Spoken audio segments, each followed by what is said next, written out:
So welcome to the video lecture on segmentation.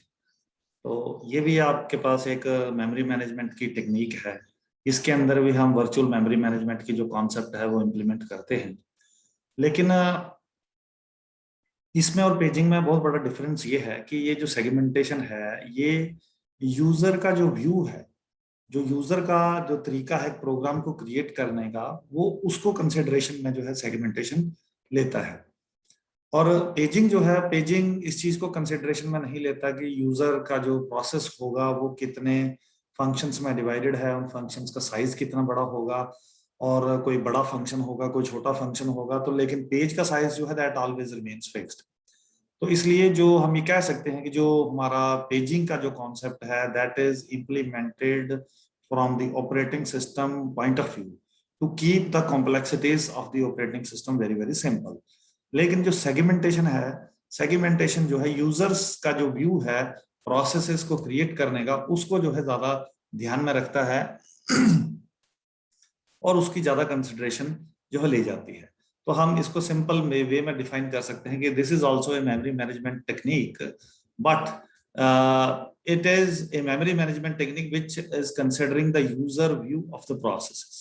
And it is, of course, it is similar to paging, but here the segments are going to be of variable length.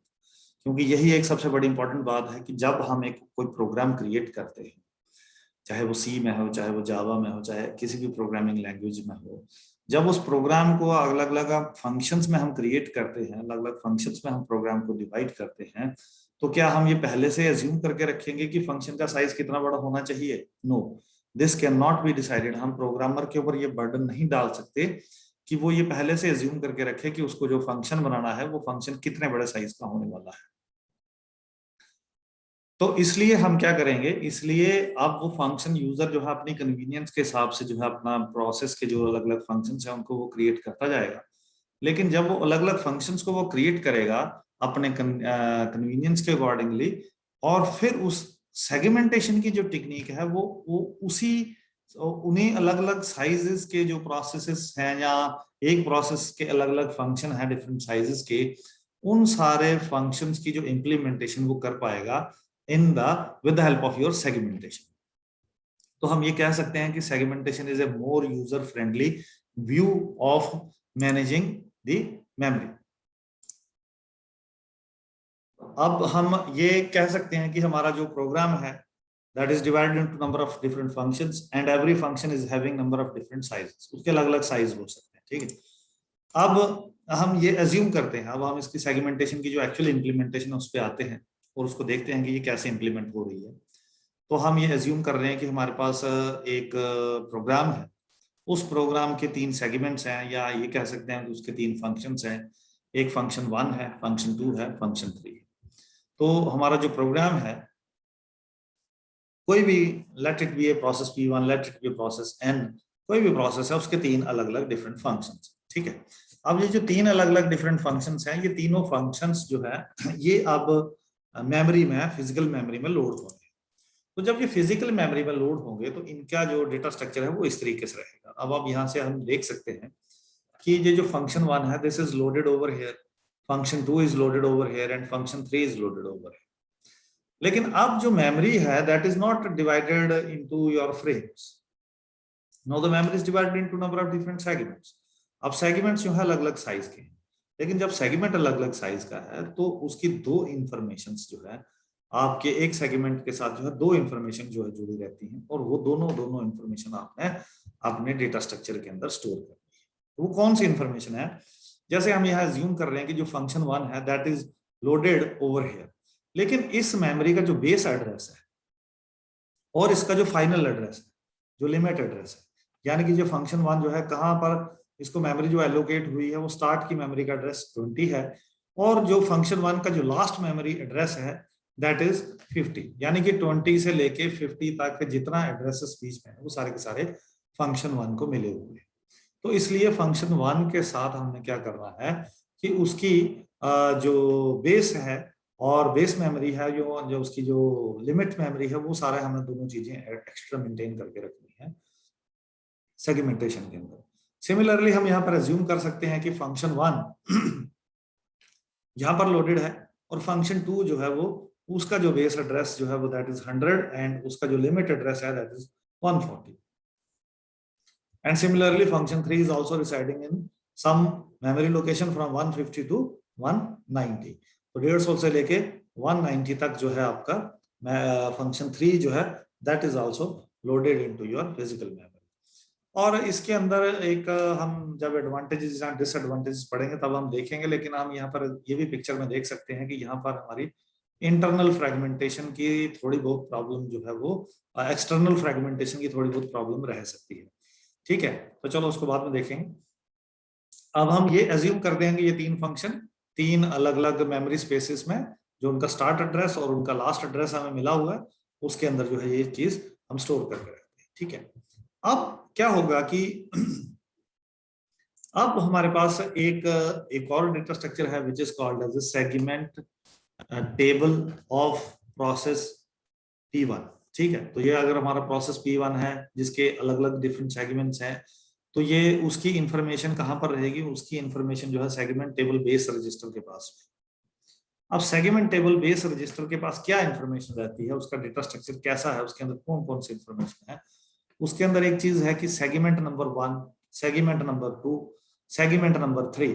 क्योंकि अगर एक process के 3 segment है तो वो तीनों segments का जो बेस एड्रेस क्या है और उनका लिमिट एड्रेस क्या है. सेगमेंट 2 का बेस एड्रेस क्या है और लिमिट फाइनल एड्रेस क्या है. सेगमेंट 3 का बेस एड्रेस क्या है और सेगमेंट 3 का फाइनल एड्रेस क्या है. तो ये उसका base address, final address, base address, limit address जो है ये हम सारा डेटा स्ट्रक्चर के अंदर यानी कि सेगमेंट टेबल बेस रजिस्टर के अंदर ये सारी इंफॉर्मेशन जो है स्टोर करके रख लेते हैं. दिस इज मस्ट, क्योंकि यहीं से आपको सीपीयू जब एक लॉजिकल एड्रेस जनरेट करेगा यहीं से उसको पता चलेगा कि कौन सा सेगमेंट किस मेमोरी लोकेशन में लोडेड है और उसका फाइनल एड्रेस क्या है उस पर्टिकुलर सेगमेंट. तो ये जो डेटा स्ट्रक्चर है इस तरीके से हमारा मेमोरी के अंदर एक प्रोसेस P1 अगर वो 3 फंक्शंस में ऑर्गेनाइज्ड है तो वो तीनों फंक्शंस जो है इस तरीके से हम मेमोरी के अंदर अज्यूम कर सकते हैं कि इस तरीके से लोड है. अब हम आगे देखते हैं कि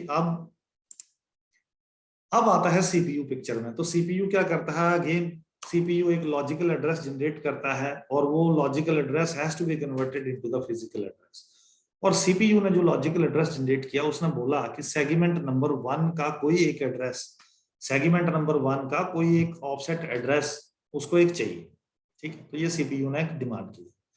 अब आपने क्या करना है, अब आपने सेगमेंटेशन का जो एल्गोरिथम है जब उसको इंप्लीमेंट करना है तो इसको इंप्लीमेंटेशन के टाइम पे आपने देखना है कि ये जो फिजिकल लॉजिकल एड्रेस जनरेट हुआ है ये लॉजिकल एड्रेस जो है फिजिकली मेमोरी में कहाँ लाई करता है.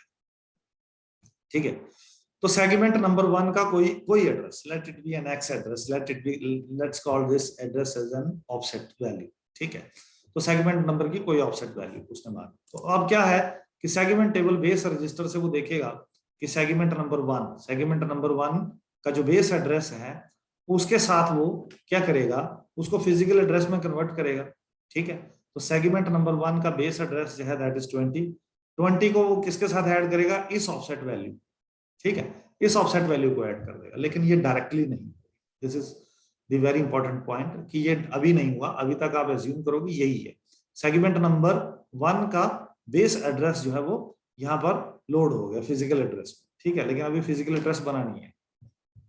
ठीक है, अब हम क्या करते हैं कि अब एक ऑफसेट एड्रेस को ये चेक करना बहुत जरूरी है कि कहीं ऑफसेट एड्रेस कोई सीपीयू ने ऐसा तो नहीं जनरेट कर दिया जो इसकी लिमिट से बाहर, जो इसके लास्ट एड्रेस से बाहर. यानी कि सेगमेंट नंबर 1 का जो एड्रेस ऑफसेट वैल्यू उसने मांगी है सीपीयू ने, कहीं वो सीपीयू ने जो वैल्यू ऑफसेट मांगी है वो इससे हमेशा लेस होनी चाहिए, लिमिट से लेस होनी चाहिए. अगर कोई लिमिट से एक्सीड करेगी तो पेज फॉल्ट माना जाएगा. तो वो आपका जो है एक लॉजिकल एड्रेस जो सीपीयू ने जनरेट किया है that can not B converted into the physical address, क्योंकि वो एक फंक्शन की स्पेस से वो दूसरे फंक्शन की स्पेस को एक्सेस करने की कोशिश करेगा and that should not happen. So what is happening over here that now this offset value is checked if this offset value is less than the limit value. So let's assume that it is the right value. तो वो क्या करेगा कि फिर इस offset value को उस segment number के साथ जो है ऐड कर देगा. तो ऐड कर देगा तो ऐड करने के बाद जो है उसका फिजिकल एड्रेस जनरेट होगा और सेगमेंट नंबर 120 बेस एड्रेस उसका 2020 के अंदर जो है ऑफसेट वैल्यू ऐड करेगा और ये वैल्यू जो है आपका इस पर्टिकुलर लोकेशन से इस फंक्शन 1 की जो स्पेस है उसको वो फेच करेगा। तो this is how your logical address is converted into the physical address by a CPU. ठीक है, तो अब in the process how the logical address is converted into the physical address with the help of your segmentation। तो अब इसमें एक दो चीजें हैं, वो ये है कि एक तो सेगमेंटेशन जो है वो यूजर का व्यू जो है वो कंसिडरेशन में लेती है और यहाँ पर हमने देखा कि जो यूजर का जो प्रोसेस है that is divided into 3 functions.